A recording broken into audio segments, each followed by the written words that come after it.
possible to turn the volume down a bit in here? Is it possible to turn the volume in here down a bit? I feel like it's super duper echoey in that. Also, is this on? Yes, yes, yes.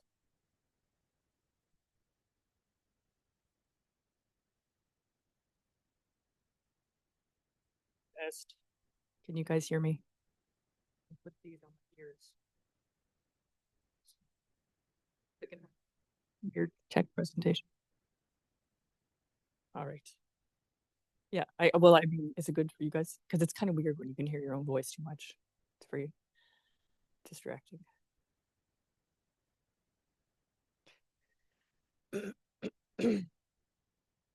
Okay, so welcome back to my second lecture. So I already mentioned in the first lecture, because I went after last year, that a lot of what he said can be translated into the operator algebra setting, and he certainly highlighted some of that in his previous talk. But of course, since then, we've had some other mini course talks. So I just wanted to say that, again, there are quite a lot of relations. Just to say that these guys are best friends, C-star algebras and dynamics. So we've been learning about the Poisson boundary in the topological version, which was mentioned, I suppose, but not really defined, is the Furstenberg boundary. And this was relatively recently discovered by Kalantar and Kennedy to be very useful in C-star algebras, in particular for considering group C-star algebras. And it turns out that this action on the Furstenberg boundary really controls things like simplicity and tracial states in the group C-star algebra. And since then, this has just been very successful. So people are translating these boundary type things to look at group actions on spaces and even groupoids and things like this. So this was really quite a monumental sort of realization by Kalantar and Kennedy. We heard yesterday morning from Dominic about classification problems and their complexity. And this, of course, has also been looked at in C-star algebra world. Now, recall we had, for simple nuclear Z-stable C-star algebras, this classification invariant, which was ordered K0. So I've just written K0, but I mean with the order structure, K1 and tracial states.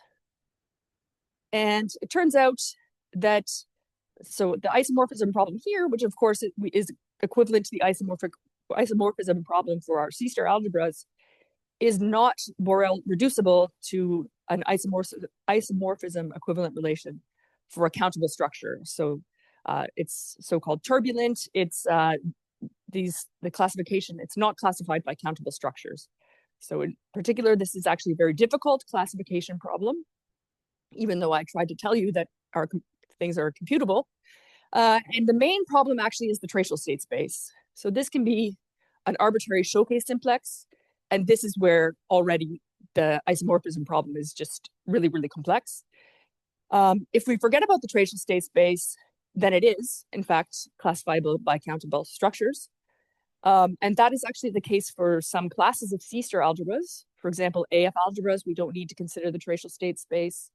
For the Cantor minimal systems, their cross products, we'll talk about those later on. They're classified, you don't need the tracial state space. If, for example, you restrict to unique trace again, then this becomes much more reasonable. Okay, and then we heard about self-similar groups acting on trees or graphs. And these have also been C-star algebraified mostly by Nekrashevich, and then like he was the main guy that looked at these things, and then it's become a bit of a business since then. And again, you can really read off C-star algebraic properties like simplicity from this information that you're given. So it has to do with looking at the graph itself, as well as how the group is sort of interacting with that.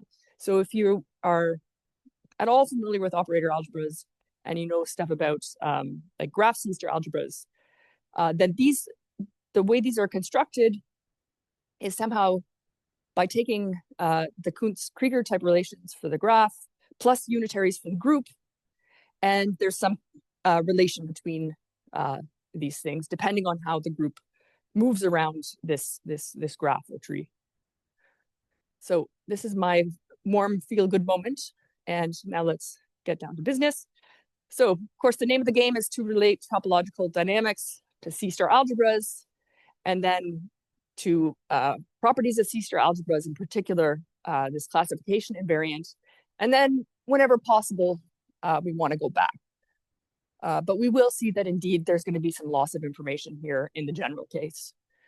Now, to do this, and in particular, because I don't want to just talk about orbit equivalence type things from group actions and cross products, we're going to go through topological groupoids. So this is going to be an intermediate step.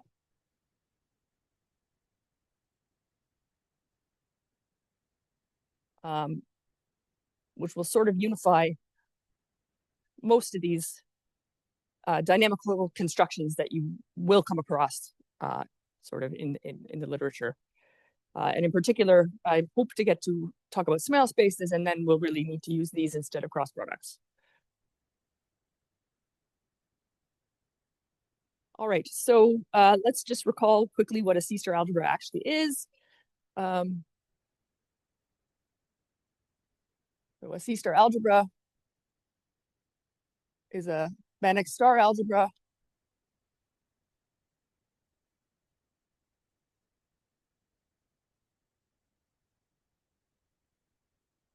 So the star is just this involution on the algebra, such that the norm satisfies the C-star equality.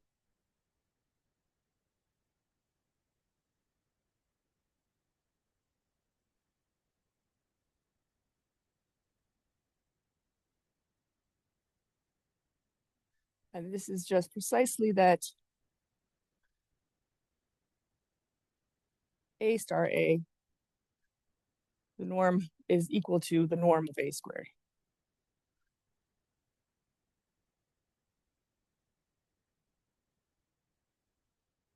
And this makes C-star algebras very nice to deal with because it allows a lot of the analysis stuff to become very much algebraic.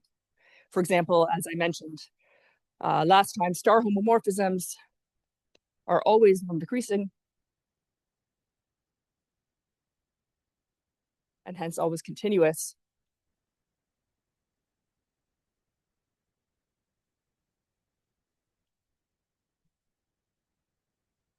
We don't need to ask that they are. This is just automatic. So this also means that if we have an injective star homomorphism, it's going to be isometric.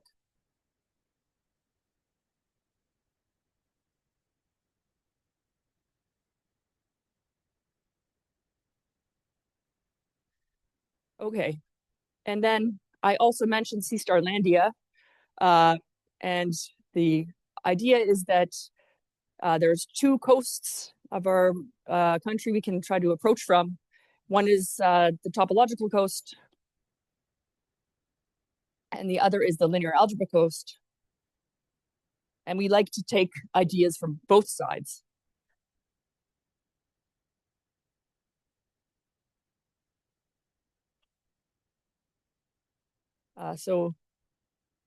In particular, if we're talking about finite dimensional C-star algebras, we're completely over here.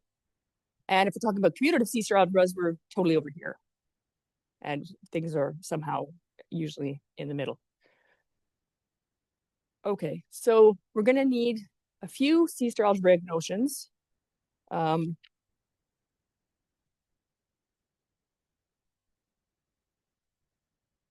So I'm always going to stick to unital C-star algebras, but that's mostly for convenience.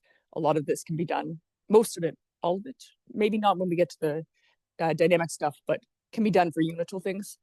But I don't want to introduce those details. So let A be a unital C-star algebra.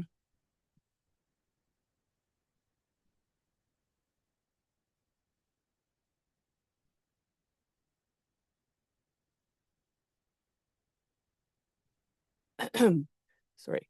And take an element A and A. Then an important notion is the notion of the spectrum of the element.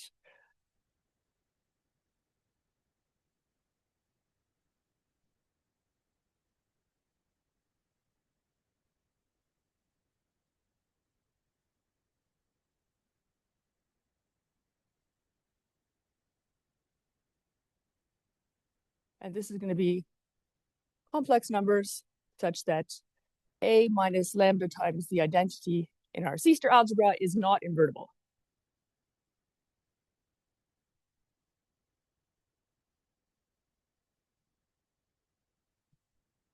Now, it turns out that for C-star algebras, this is always non-empty. And moreover, it's always contained in the ball around 0 with norm radius norm A, the closed ball. So if we consider our topology versus linear algebra, can someone tell me what the spectrum of A would be if we're in MNC?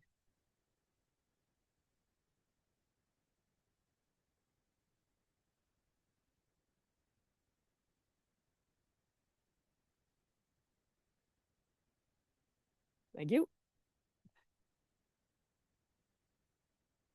And what about if we're in C of X for some compact X?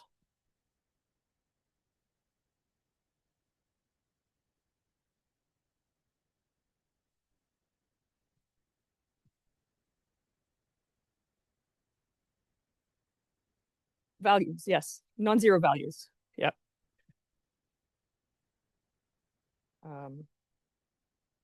Yeah.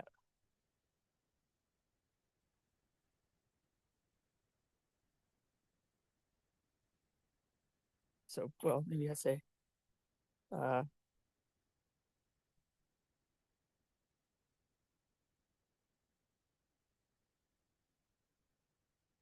these are completely reasonable sort of notions. And we also have a bunch of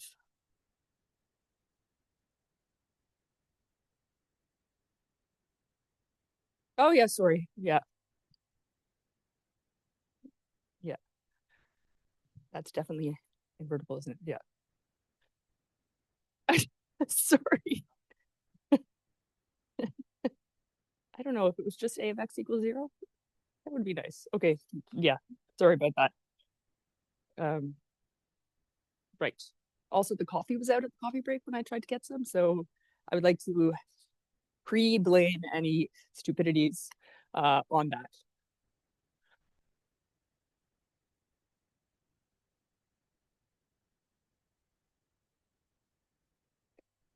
Okay, so an element A in A is called normal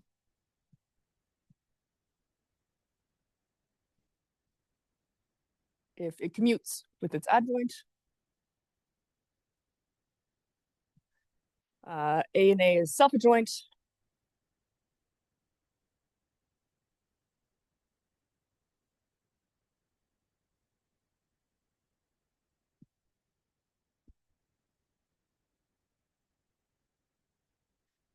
If it's equal to its adjoint, so of course, any self-adjoint element is normal. What other guys did I want to highlight? An element is unitary if it's normal, and U star is 1. And we have also distinguished elements called projections.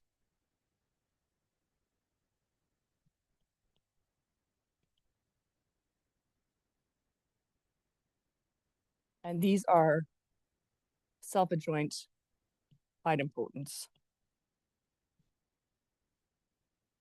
Okay, so again, these are exactly what you would expect in matrix world.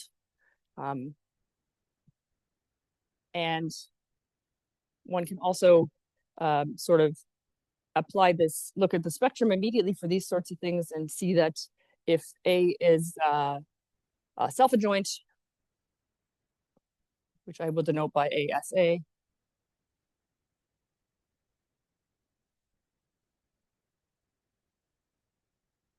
then its spectrum is actually always real, and so then contained in minus A to A. if U is unitary, which I will denote by U of A,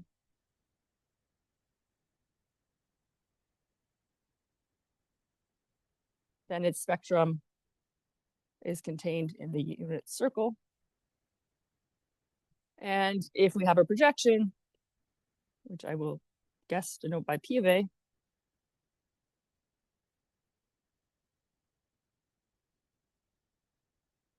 the spectrum, that should be a U, is contained in set 0, 1. All right. So 1 to 6, that's not very useful. Okay, so now very important elements are the positive elements. And these are self-adjoint elements whose spectrum is positive.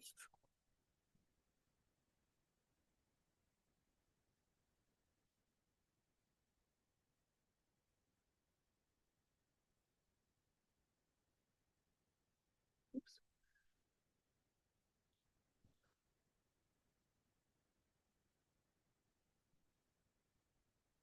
If it's self-adjoint and its spectrum is contained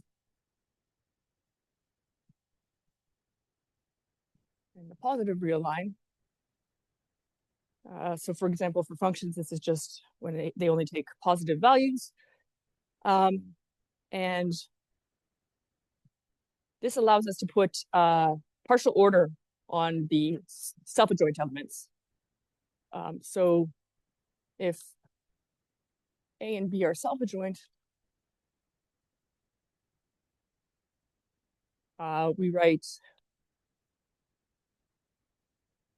A is less than B if B minus A is positive.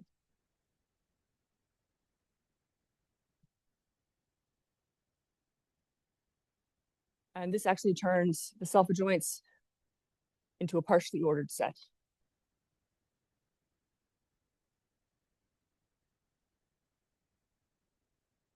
And this order structure really plays an important role. I've already alluded to it when I've said that K-theory has an order structure. It's really somehow coming from this in a way. And another very nice feature, so we saw last time that all commutative C-star algebras are continuous functions on a space X. And in fact, you can construct X directly from A itself. So that seems a priori like it might not be that useful if I'm telling you most things lie inland. But in fact, it is extremely useful in C-star algebra theory because it gives us the continuous functional calculus. So if we take a normal element, again, A is a unital C-star algebra here, then we can consider the C-star subalgebra generated by 1 and A. A is normal, so this is commutative.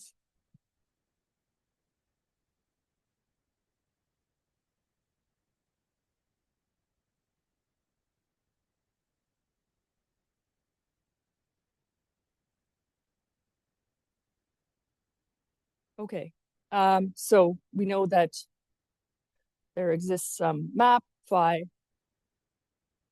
from, well, let's call it G for Gelfand, from C star A1A to continuous functions on some space X. What is the space X? It turns out to be just the spectrum of A.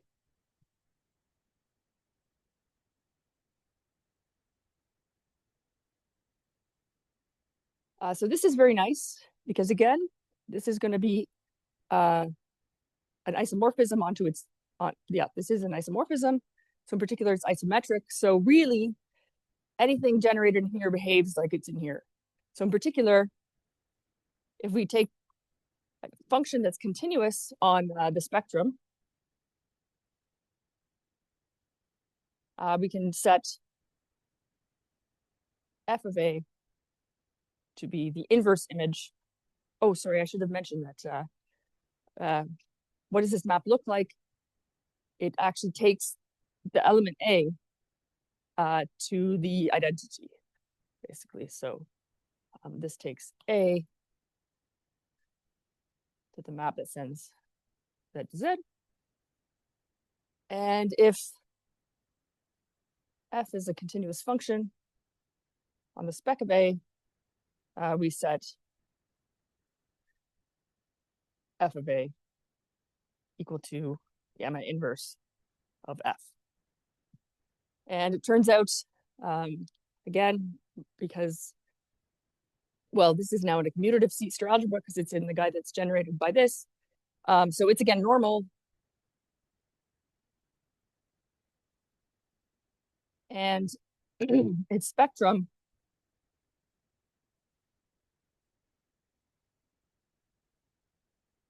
is just this function applied to the spectrum of A. So it works very, very well.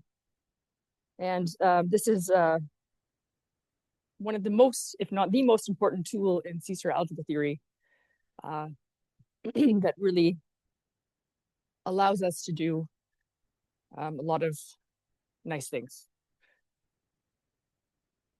Okay, and maybe somewhat surprisingly, the set of positive elements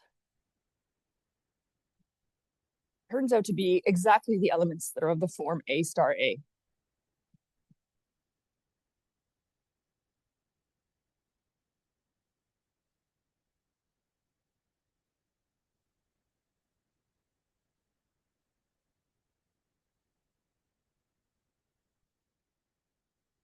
So I sort of gave you a quick and dirty explanation of what a completely positive map is, and I said it mapped things of the form A star A to things that were positive, or of the form phi A star A, whatever. What I really should have said is that it maps positive elements to positive elements. So now you know what a positive element is, and hence also the name completely positive map. Okay.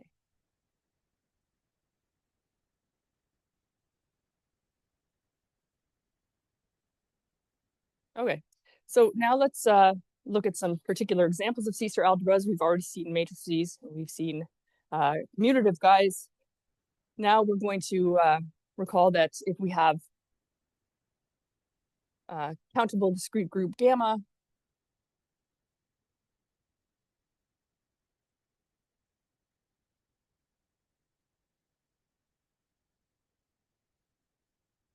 a compact, again, could be locally, but let's say compact so everything's unital, Hausdorff space X.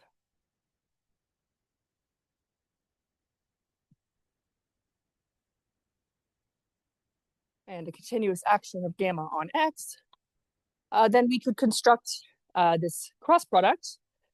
How did we go about doing that? We went via two representations, and this was really the definition for a covariant representation. So let me define that for you now.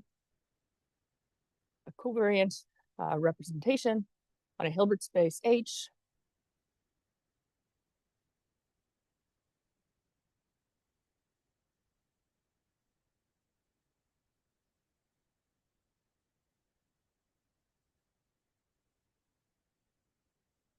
is a pair pi and u, where pi is a representation of C of X on H. So this is a star homomorphism from C of X into B of H. And U is a unitary representation of gamma on the same Hilbert space. So this is a group homomorphism into the unitary operators on H. And it needs to satisfy a covariance condition. Can I squeeze this in here? Satisfying. So U gamma pi F U gamma star should be equal to pi f composed with, so let's call this action alpha, gamma, f in c of x, and gamma in gamma. So these unitaries, when we conjugate a function by them, are somehow implementing this action. And we saw an example of this, namely if we represent on the Hilbert space L2x tensor L2 gamma, we represent pi as multiplication operators on here, and U as this Koopman type unitary tensor, the left regular representation. Then this gives us exactly this covariance condition. And if we take the C-star algebra generated by the images of this,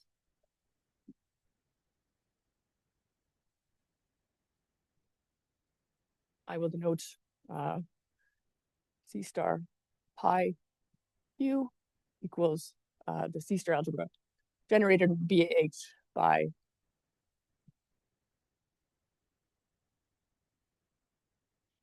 the images of these two guys.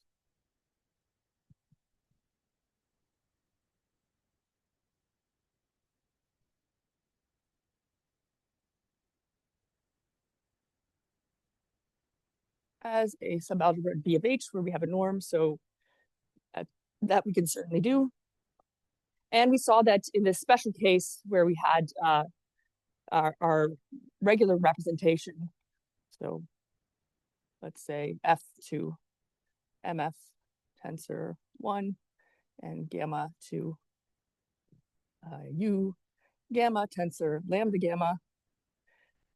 This was the reduced group C-star algebra.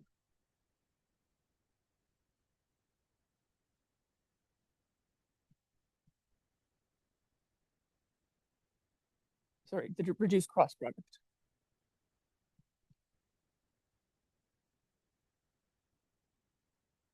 We also have a notion of a full cross product. That is essentially by taking a universal covariant representation. This secretly means you have to make sure that if you take an arbitrary representation, it's always going to be bounded by something. But this is possible. So I will mostly be talking about reduced, and in fact, I will pretty quickly move to things that are amenable, so we won't even have to worry about the difference, which is why I'm playing fast and loose with this. Okay, so this is what we saw Monday, but we could also have done the following. We could have first constructed a star algebra, namely, we could have looked at compactly supported functions from gamma into C of x, and equip this with pointwise addition. Multiplication is given by the convolution product. So if we have F tensor G of gamma, this is going to be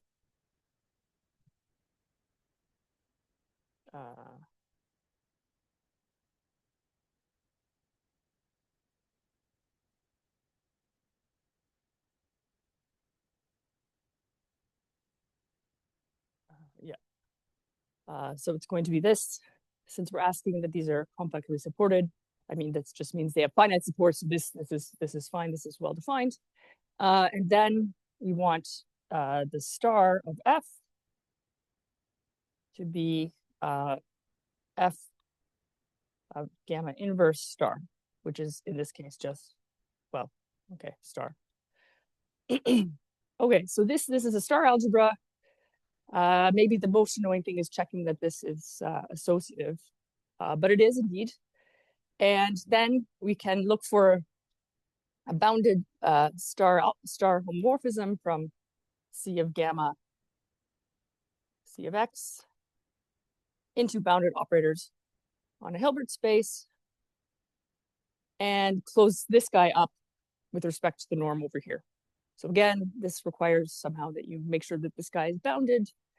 It turns out that all of these guys are in one-to-one correspondence with the covariant representation. So this gives us, and there's a very obvious concrete way to go back and forth between the two. So these are the same things. So we could have done that. We could have done this, but we're not going to do either of those. We're going to go and look at groupoids.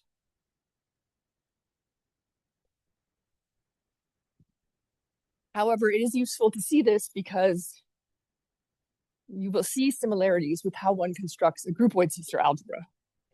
So these weren't just sort of invented out of the blue. They really came from these sorts of examples.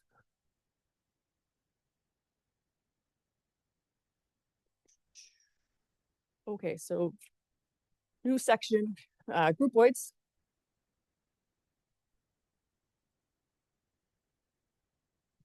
Okay, so definition.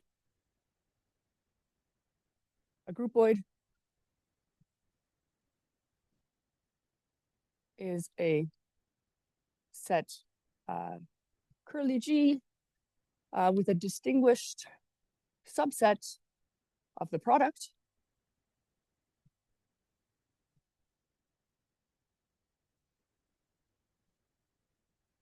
which I will denote by gamma upper 2 in brackets. This is in G cross G, and it's called the composable pairs.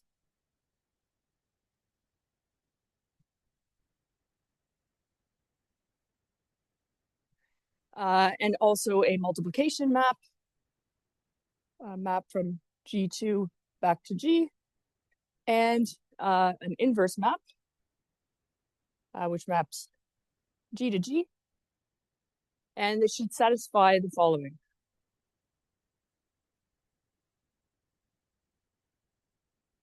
So first of all, we want that, what do I want to start with? That, so I will denote this, sorry, just to make it, so I don't have to define this later. I'm just going to denote this by gamma inverse, and this will be alpha beta to alpha beta. So gamma inverse is exactly gamma.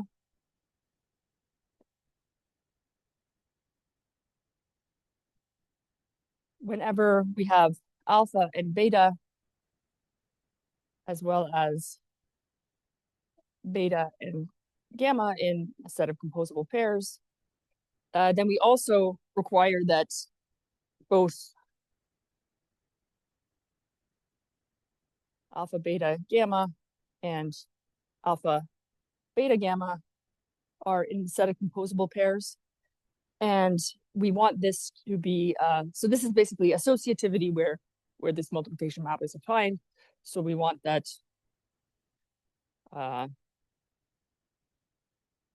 alpha beta gamma is the same as alpha beta gamma. We always have that gamma inverse is in the composable pairs.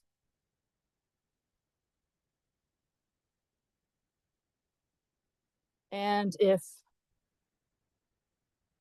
gamma eta is in G2, maybe I should have said eta gamma, but anyway, it doesn't matter. Then, so if gamma inverse is in there, so is gamma inverse gamma, and that means that we can push these two together, and we get that gamma inverse gamma eta. This should always be the same as eta. And similarly, if we do it on the other side, gamma eta inverse, this should give us gamma. So they're not quite honest inverses because we don't really have a unit, so to speak. but they behave like them when they can, basically. Okay, so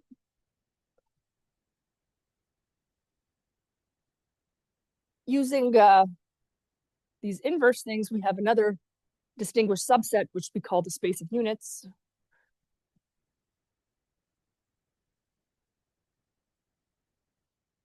And this is going to be exactly those guys that form gamma, gamma inverse for gamma and G. And this also gives us two maps called the range and source map.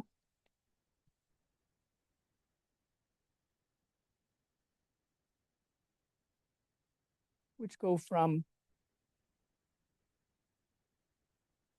G to G0 by defining the range of gamma to be gamma, gamma inverse, and the source of gamma to be gamma inverse gamma. And hopefully I got that in the way that agrees with my notes. I did. Okay. So before I give examples, we want to throw in a topology. I will do this right away because we don't have huge amounts of time. So topological groupoid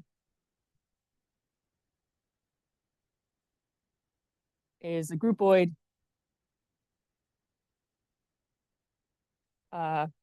equipped with a locally compact topology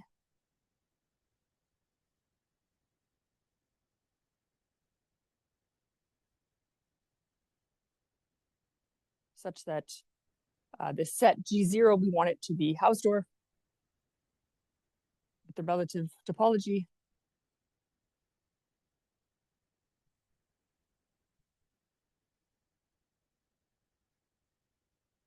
We want these range, source, and inverse maps to be continuous.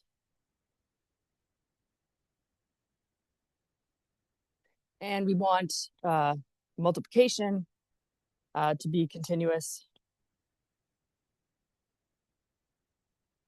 with respect to the relative topology on G2 from the product topology on G.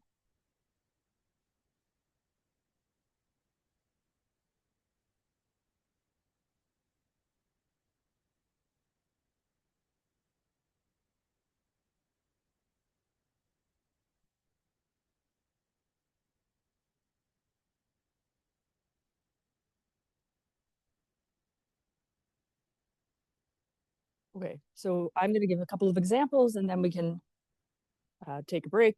So example number one is a topological group. So probably some of you have seen these things before. Can you tell me how we get a groupoid from a topological group? So, whoa, that was a really bad erasing job. All right, so we take our groupoid is going to be G, where G is a topological group.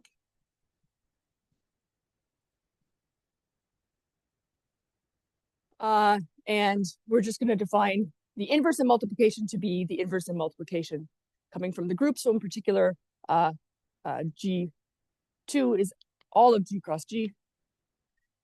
And in this case, our space of units is going to be a singleton, and it's going to be equal to the identity on G. So this is somehow why we call this a groupoid. It's like a group, but with more than one identity and a multiplication that's not defined everywhere. Another example, locally compact Hausdorff. And take an equivalence relation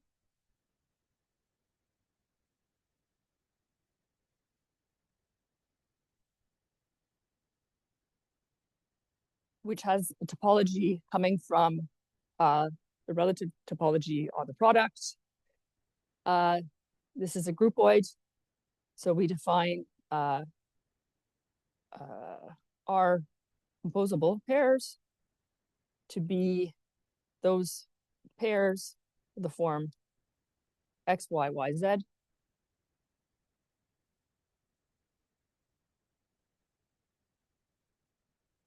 So you can only compose them if these two guys are the same. And in that case, what is this equal to? It's equal to xz. The inverse map takes x, y to yx. And so then we can check that the range and source maps, which I've written over here, what are they going to be? Well, range, we take the inverse first. So we take yx, and then multiply that by xy. We cut out the middleman, and we get yy. The source is going to be the opposite. We're going to take xy first, and then yx. So now y is the middleman, so we get xx. So what is our unit space here? It's guys of the form xx for x and x, which is, of course, isomorphic to x, so we identify it with x itself.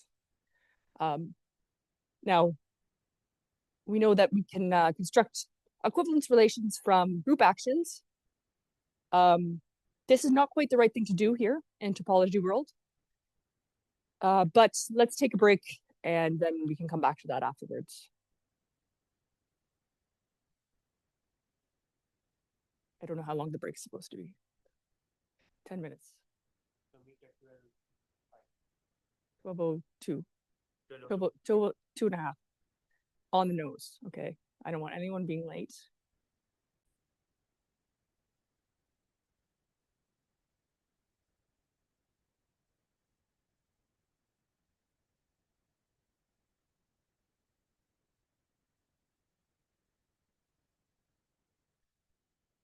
Welcome back. Thanks for being precisely on time. So I got these the wrong way around, by the way. I should mention that.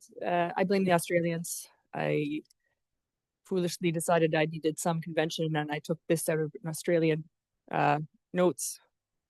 But I would normally actually do the opposite, so I don't know why I did this. Anyway, so the range of xy is actually x, and the source of xy is y. Which it's clear if you just put it in these maps, which I just did badly. Okay, so now we have, okay, so next example, G, a locally compact group.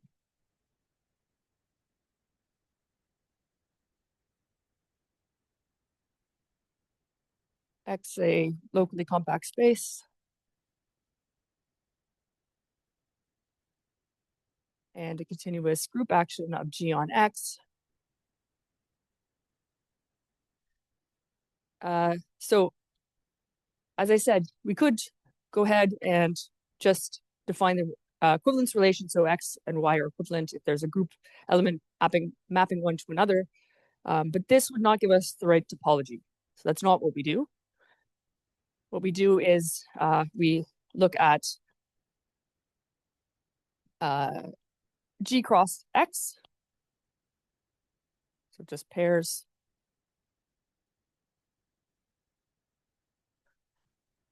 I guess you probably know what the Cartesian product is, but if you don't, that's the definition of a Cartesian product.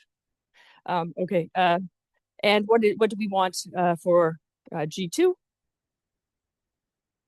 This is, now I better check because it's probably Australian notation, pairs of the form STX, TX. So that guy's got to go there.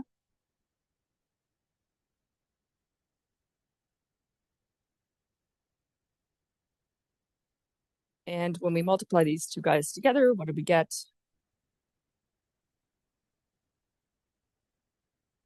We should get STX.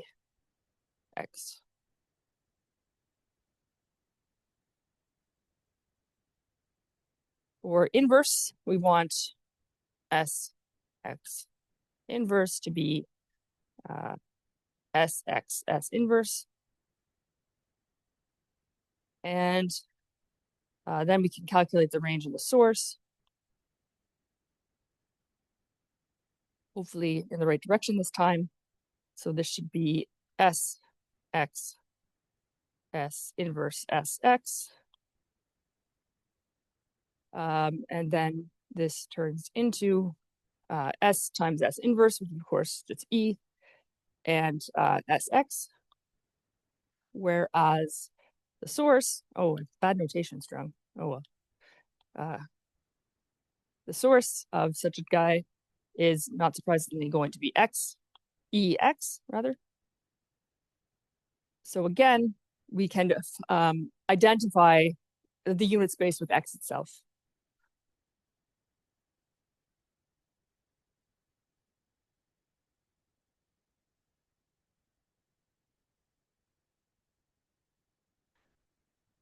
Okay, so we really want to talk about discrete group actions, mostly again for convenience. A lot of this can be done in a more general setting. But let us introduce the notion of an étal groupoid. So an étal groupoid, topological groupoid is étal.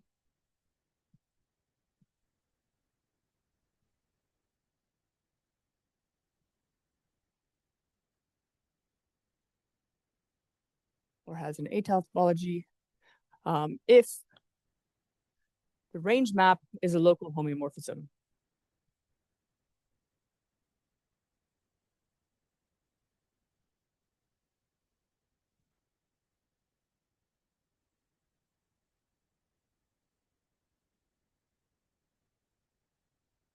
And this is actually just equivalent to asking that the source map is. So in fact, they both will be local homeomorphisms in this case. So nice things about G étal. So I should have said actually, just for a regular locally compact groupoid. Do I still have the definition somewhere? No, I think I erased it. But so for G locally compact groupoid, then G0 is closed in G if and only if G itself is Hausdorff. So I didn't ask that it be Hausdorff, just asked that the unit space be Hausdorff. Some lunatics actually like to look at these non-Hausdorff things. I'm told they arise naturally, but I don't know. I wouldn't go too close myself. Just kidding. They're lovely. But anyway, now if we have étal, then also G0 is going to be open. So if we have a Hausdorff étal groupoid, our space X sits in there as a Clopin subset, which is very useful.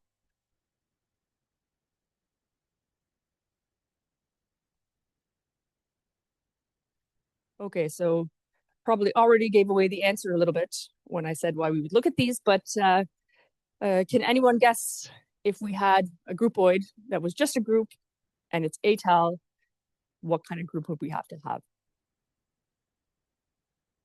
So the main thing is that our range and source maps have to be local homeomorphisms. Our unit space, of course, in this case, is just a singleton. So this means our group has to be discrete. Yeah. So.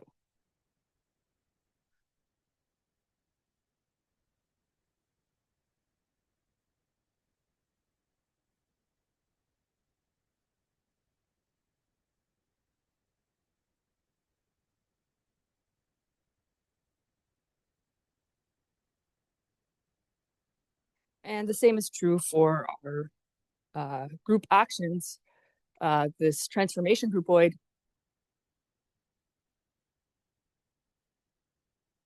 is étal if and only if G is discrete.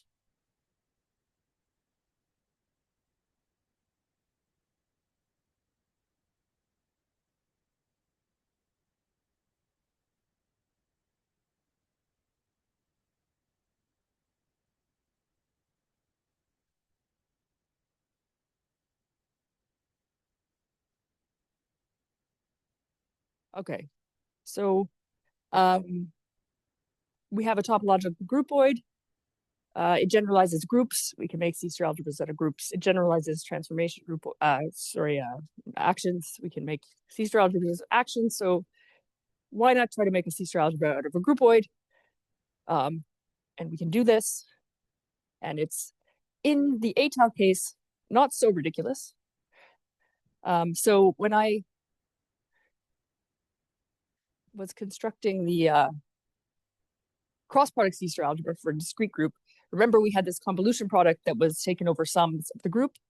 This is essentially because the group is discrete. What we're really doing is we're going to integrate over the group with respect to a Haar measure, which of course is counting measure for the discrete group. If instead I had tried to describe what we do for the locally compact situation, this would become an integral. And that's fine if you're locally compact group, they always exist. But this is not the case for locally compact groupoids, or at least it's not known. I don't know if there's specific examples that don't admit Haar systems, but in any case, you have to be a little bit more careful, but for discrete, it's fine. So this is another good reason to stick to discretes when we only have until 5 minutes past quarter to the hour. Okay, so let's take a second countable, and this will always, okay, maybe I'll say even from now on, this is the case.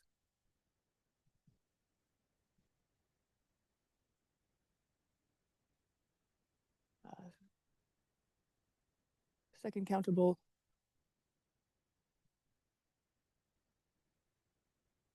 Hausdorff locally compact étal groupoid.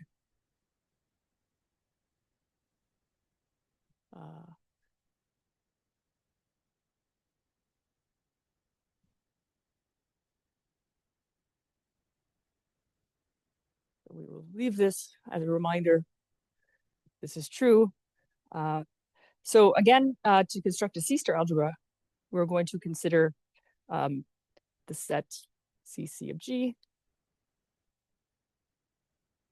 which are compactly supported functions from G to C.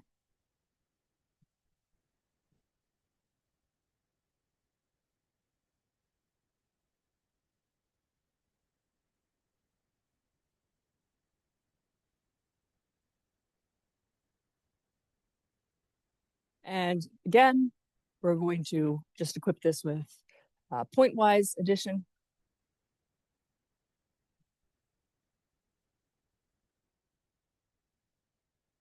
And a convolution product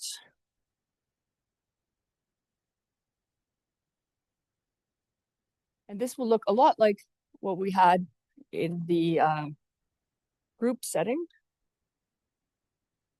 But now the problem is, of course, we can't sum over all guys that are all alpha beta that are equal to gamma, which is basically what we were doing in the last setting, because that's not everywhere defined.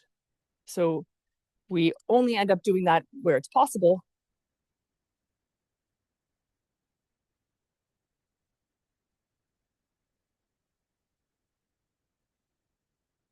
And because we're étal, this will in fact be finite. So probably I meant to mention that, but okay, let's just say remark. This is finite for all f, g, and gamma, f alpha, g, beta, non-zero. This is finite. Right. And then we need a star. What's that going to be? It's going to be just like the star we had for the group case. So it's going to be gamma inverse, and then we're going to take complex conjugation, which is of course the star in C. Alrighty. Now we need a few more definitions. And maybe I should have said these first, because they probably would have explained why that's the case here. But we define G lower x to be all those, let x be the unit space. And then we define some subsets. G lower x, this is going to be all those guys whose source is x. And if we put the x up top, it's going to be all those guys with the range.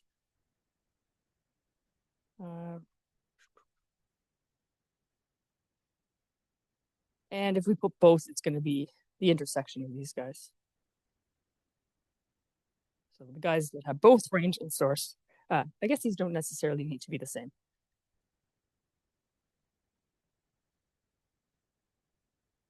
Okay. So it turns out actually that when we're in the état situation, these guys will always be discrete.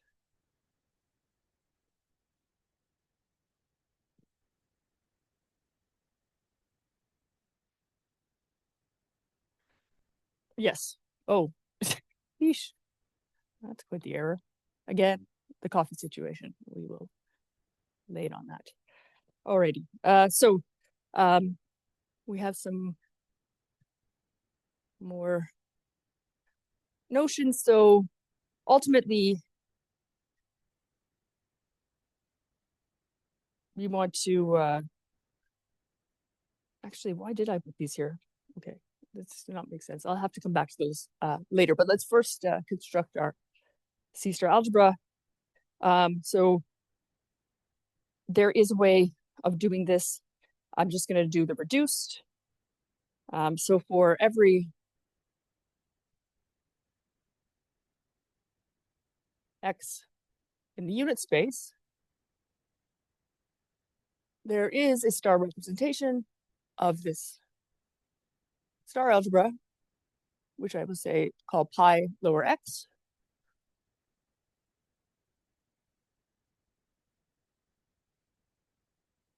Into the Hilbert space, bounded operators on the Hilbert space, L2 G x. So again, this is the inverse image of the source map applied to x. How does it go? Pi x of f is just going to be multiplication .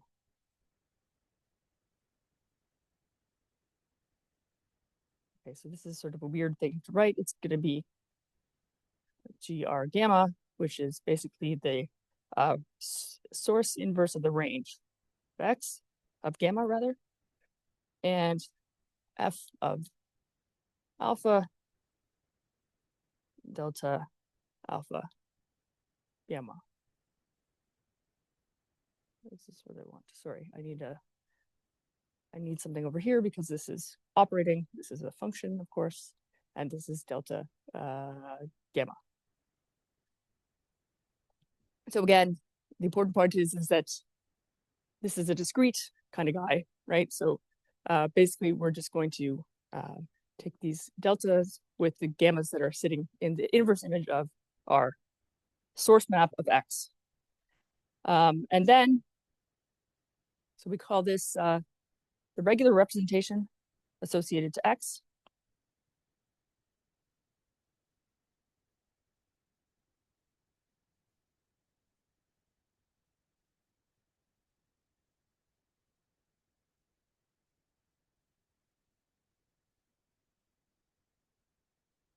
And the reduced groupoid C-star algebra is given by taking the direct sum of all such pi x.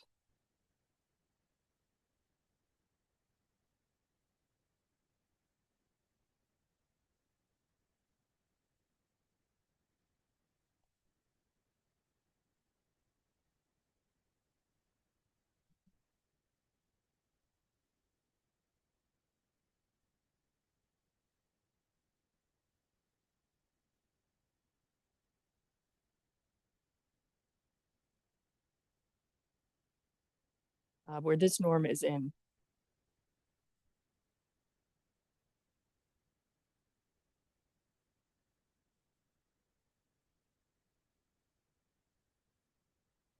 the direct sum of the Hilbert spaces. Okay, so once again, there is also a notion of a full groupoid C-star algebra. Same sort of idea. You just look for all representations and take soup over them. This, of course, means that they need to be bounded by something. There's some sort of L1 type norm for groupoid C-star algebras that will always bound any of these representations. So indeed, you can make sense of the full guy, and it behaves much like our groupoid C-star, our group C-star algebra, or our cross products. Let's go here. And there's even a notion of amenability, which I will not write down. But I will tell you that it does imply that these full and reduced are the same. And we will be working in this amenable setting. So there's really no loss by just considering these reduced group C-star algebras. Actually, I want to take that back. No, for étale, I think this is true. Any groupoid people in the audience? There is an example where this somehow doesn't hold, but I think it's not for an étale one, but okay. So yeah, for étale it should be fine.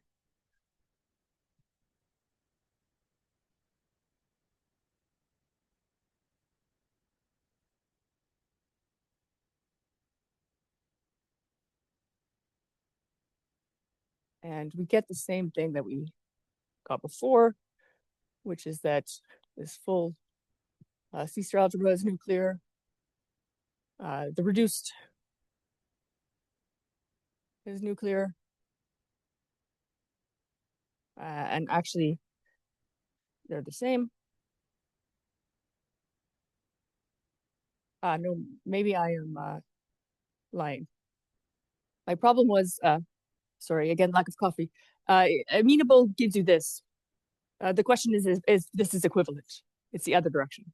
And there is an example of a groupoid where this folds, but the groupoid's not amenable. So we're fine if we assume amenability to get this. A groupoid.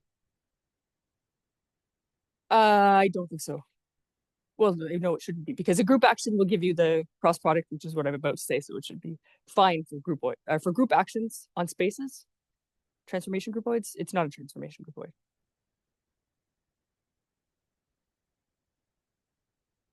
No, that's what I'm saying. It couldn't be because we have that for our group action transformation groupoid.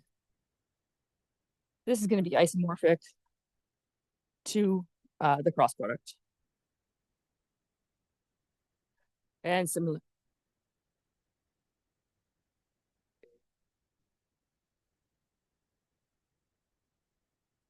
The reduced and the fuller. Oh, sure. Okay, maybe just for discrete again. I don't think so. Okay, maybe it is. Anyway, okay, perhaps we don't care so much in this case. We just know that if this holds, if it's amenable, then this holds. So we could forget about putting on our little subscripts. Okay.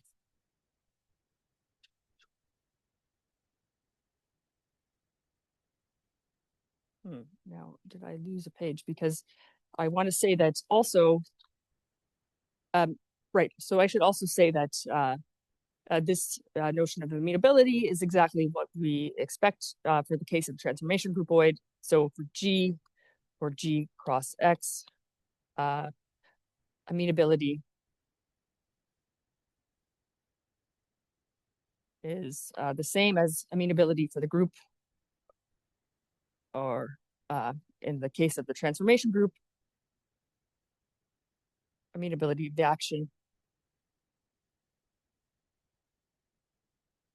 respectively. This is the generalization that we would like. Now, strangely, I seem to have done something weird where I was going to tell you that, 2 pages number 9. That'll do it. Okay, so I still have these. So I'm gonna actually just erase what I just wrote. So hopefully you got it. It will be useful to have these above.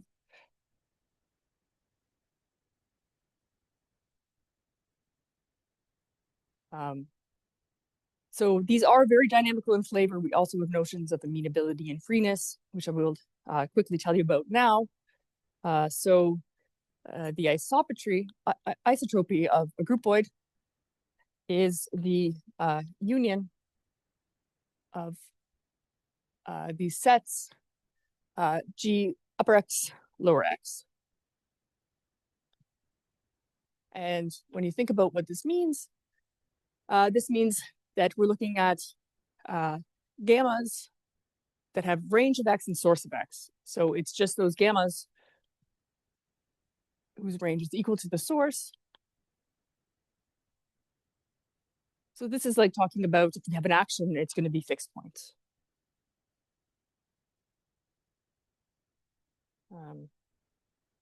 So we call G principal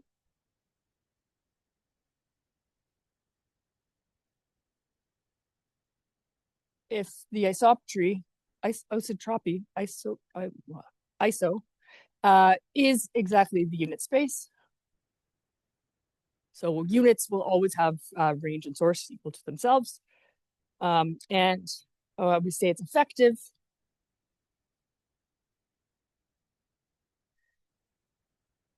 if the interior is equal to G0. I guess this is an actual quality here. Sometimes this is called various things: freeness, topological freeness, essential freeness. So it's not consistent, unfortunately, in the literature.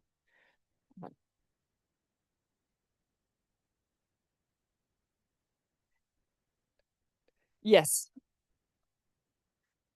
that's true. Yeah. There's some other like slight variations on this, which my brain is not remembering right now. But okay, for us, this is essentially a topological freeness type condition. So in fact, for the group transformation groupoid, this is precisely coming from topological freeness. So if you have a topological free guy, you get something effective.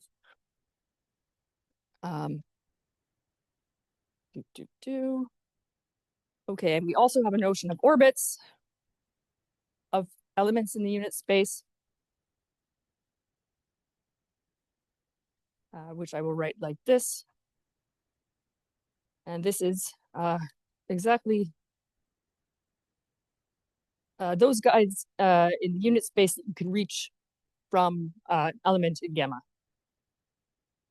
In particular, there you look at, so if gamma has source X, you look at where it can go in its range. That's the orbit.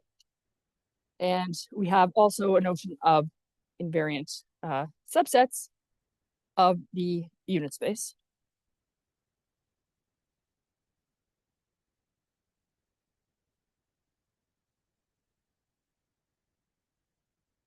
And that's just if we multiply guides from our groupoid to guides in U, we wind up back in U. So again, this should look just like any sort of invariance thing we've otherwise encountered. And the notion of minimality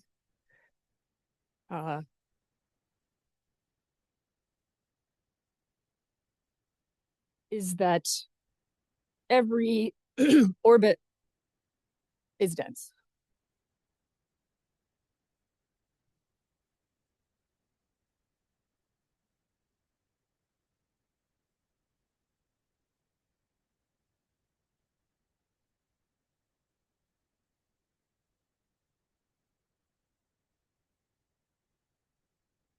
So it's immediate to see that this is exactly for a transformation groupoid what minimality should be.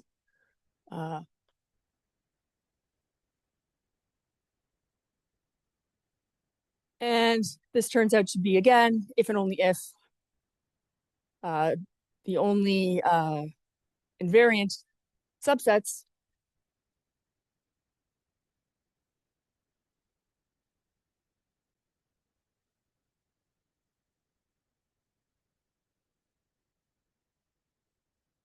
are the empty set or the entire unit space. So again, mimicking precisely what we would expect and allowing us to talk about simplicity for the groupoid. And I mentioned briefly on my slides last time that minimal and topologically free means simple cross product. Well, here we have the same thing. So a GB effective and minimal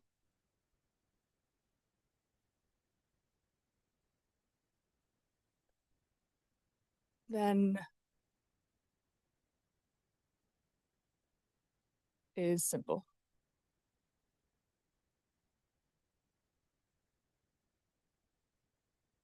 Okay, so the way this kind of works is effectiveness tells you that if you have an ideal in here, it's got to meet C of G0.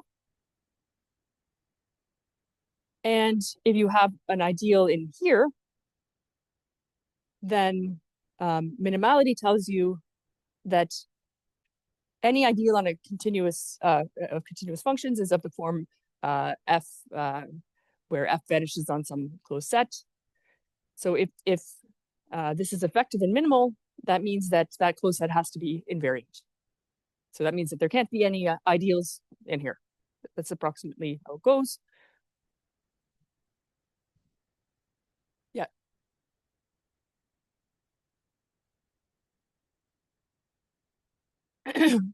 Yeah, I mean, you could say closed as well. That would be the same.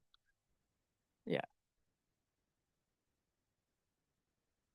It might mean Hausrufness. Yeah, that's very possible.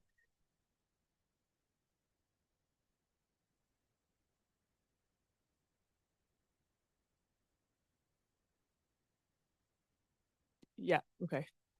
Sure. Yeah. So that's a good point. So yeah, I don't know. I can't exactly think of the proof why it needs open, I guess. I mean, presumably it has something to do with which set basis they consider here. But okay, yeah. I mean, in our case, again, it's gonna be the same because we're always sticking to that case. Okay, so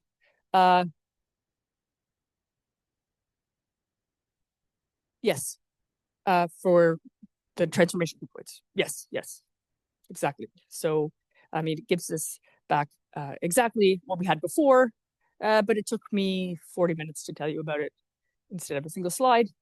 But the nice thing is that we can now use this groupoid construction for things that aren't necessarily transformations. In particular, equivalence relations will probably come up if I can speed up a little bit. So now I will switch to talking about Cantor minimal systems, Cantor minimal homomorphisms. Where do I want to erase?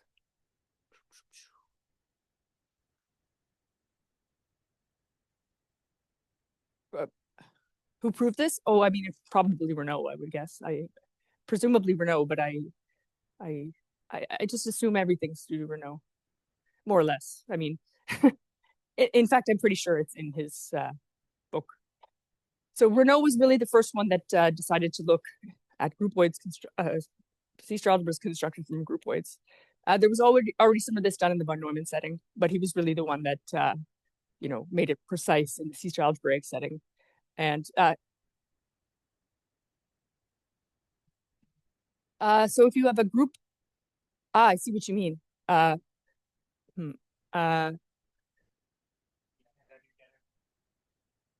yeah.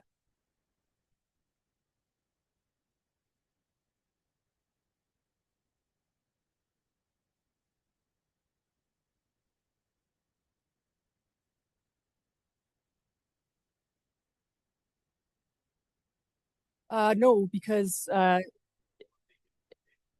everybody is in the isotropy, right? Everybody's range and source is the same. No, but this is saying what guys have the same range and source. And in a group, everybody does. So yeah, so that's where it goes wrong.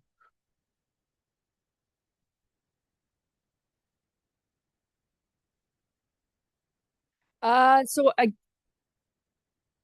I don't want to say in full generality, but certainly in the stuff that I'm about to talk about, it's if and only if. I would guess at least for amenable discrete groups, it's probably fine.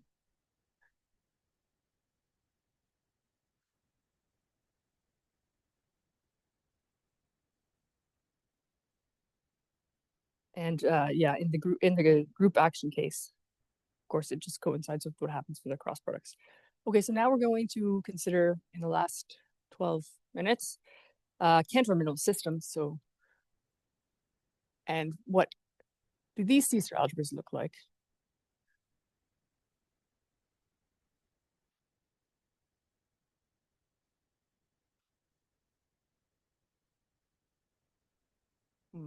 Maybe I should have said this afterwards, but okay, whatever. This is a nice example.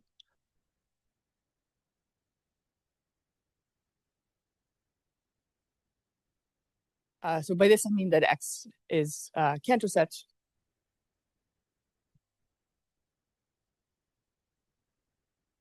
And this is the minimal homeomorphism.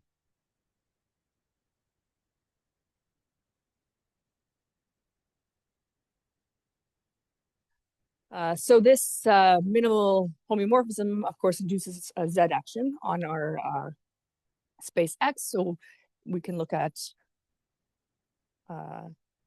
Z cross X.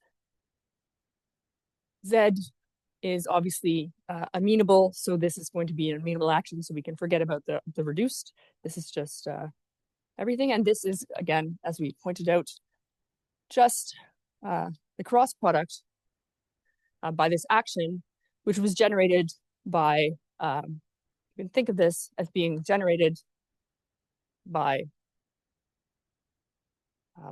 continuous functions on X, and this unitary that implements the action.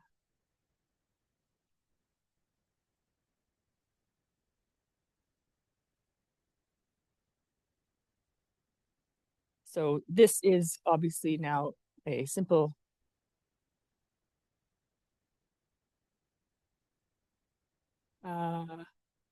oh, so I should say, this was actually brought up to me after my last talk. In the Z action case, freeness, minimality implies freeness. So you get that, you get freeness for free.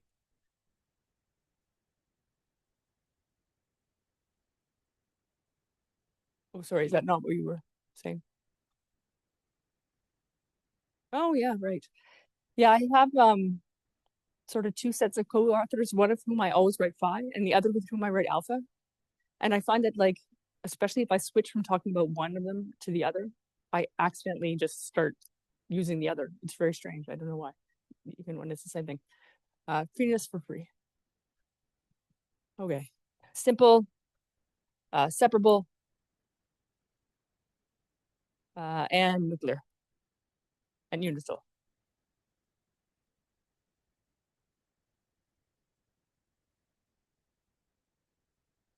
So we would like to know about its invariant.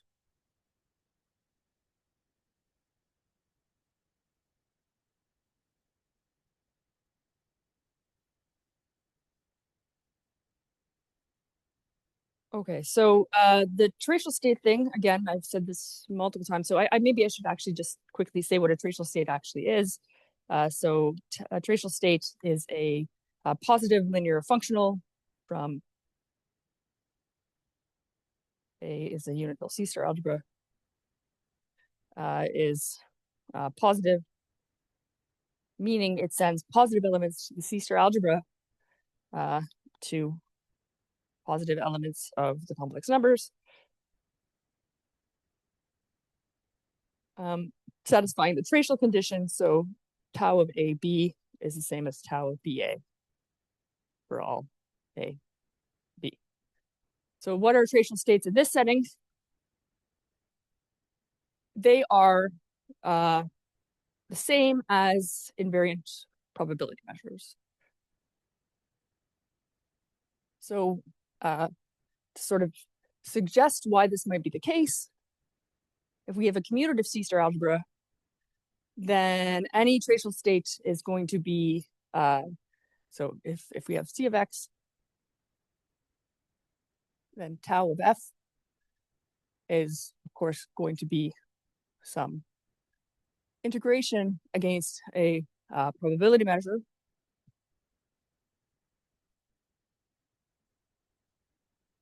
REL probability measure. And in the case of a cross product by Z, then anytime we have a invariant probability measure,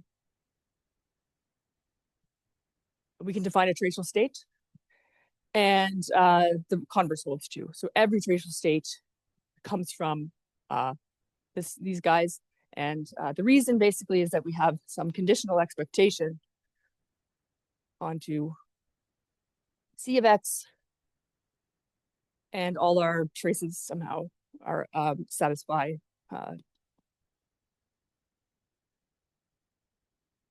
okay. Now, what about the rest of the invariant? So for that, I need to introduce K-theory. Not KK theory, don't worry. Or be worried, be sad. We miss KK theory. Okay. K-theory or C-star algebras. So this will be a pretty fast hand-wavy introduction, just so you get a feel for it. And in the case of something like a Cantor minimal system, we actually sort of could calculate something even with minimal knowledge. So if we have a unital C-star algebra, then MNA, which is the same as A tensor MN, is a C-star algebra.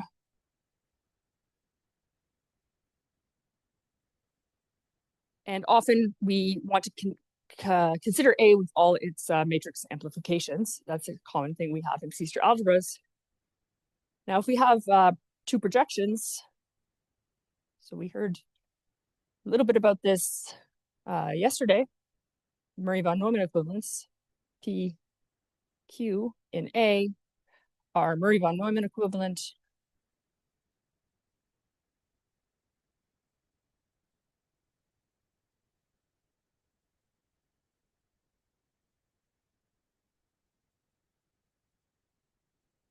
If there's some V such that P is V star, or V star V, whatever, doesn't matter. And Q is V star. And then we write P twiddle Q. And this is, of course, going to be an equivalence relation. We call these guys partial isometries.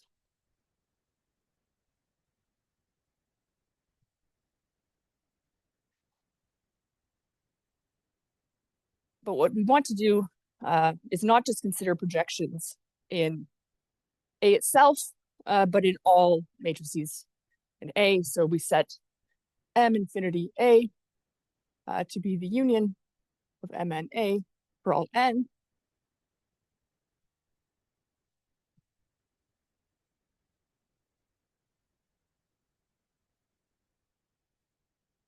Where we're considering M and A as sitting inside Mn plus 1 A by mapping it, so a matrix A,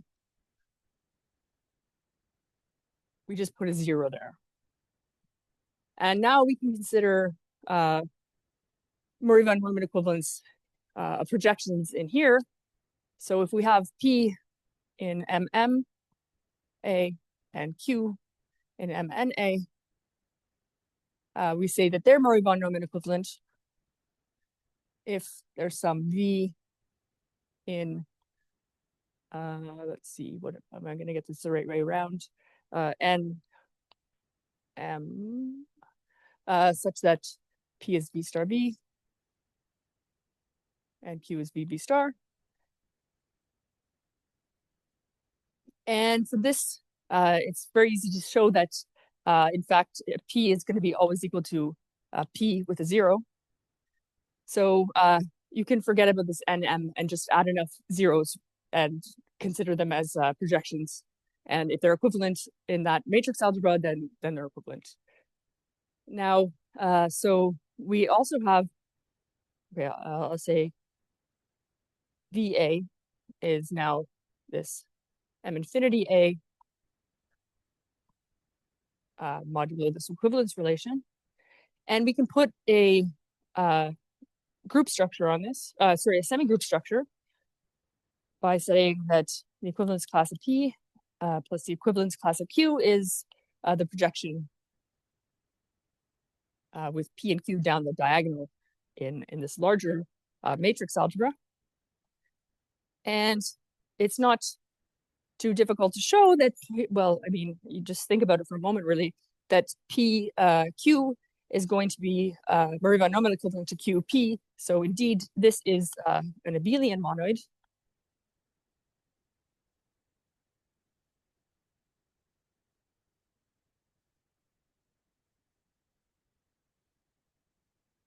But we want a group, so we're going to take the Grothendieck group of this guy. What is that? I guess maybe it makes more sense to. I'm almost out of time. No. Okay. Right. So then we want to take K0 of A. Well, okay, hold on a second. So we consider formal differences. So this, it doesn't mean anything at the moment to subtract P from Q. And we say that this is equivalent to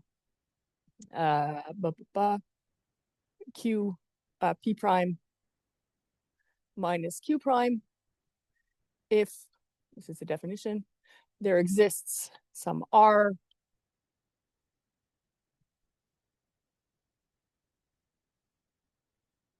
such that P plus P prime plus R is equal to Q prime plus Q plus R. And then K0 is this set of formal differences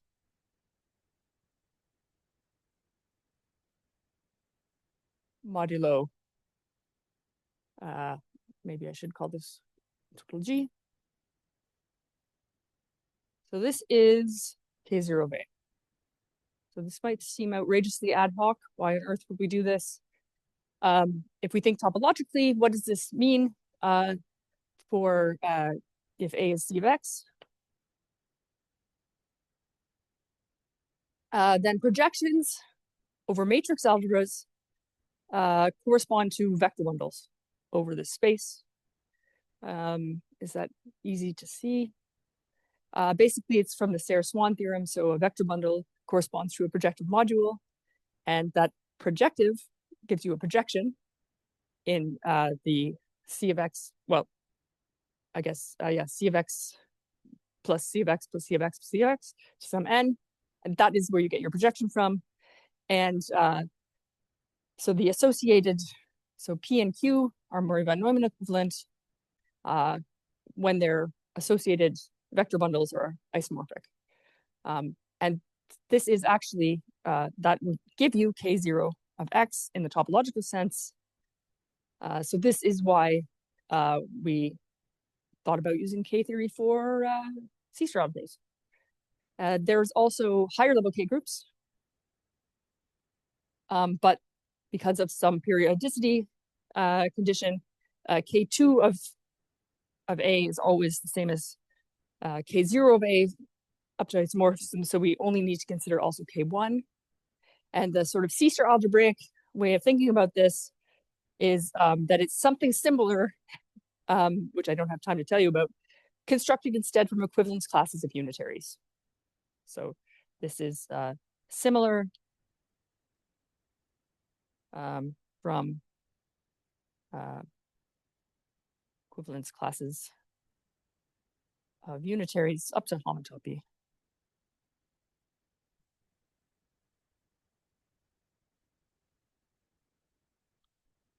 Okay, so next time I will show you that we can actually sort of calculate this in the case of a Cantor-Minimal system. And if you have ever seen these Bradley-Virchow models of Cantor-Minimal systems, perhaps you have seen the associated dimension group that you can construct from this, which is a strong orbit equivalence relation for Cantor-Minimal systems. And the K-theory we will get here is exactly, the K0 we'll get is exactly this dimension group. So that dimension group really came from sort of C-star algebra theory in a roundabout way. Not that roundabout, actually. It was really inspired by Bradley's constructions of AF algebras and George Eliot's classification by K0 for the AF algebras. Okay, so I'll end there for today. Thanks.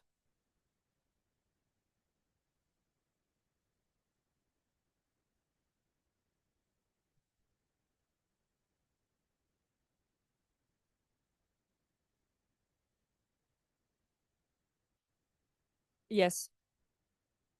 Yeah, yeah, they do. Yes, Sarah Brown, I don't know if you know her, but she definitely looked at this stuff, at least in her thesis. I don't know if she's still working on it, but yeah. So there are real C-star algebras. You would define a C-star algebra over the field R instead of C. They're kind of strange, not as well studied by any means, but you can do it, and you can do K-theory in that case as well.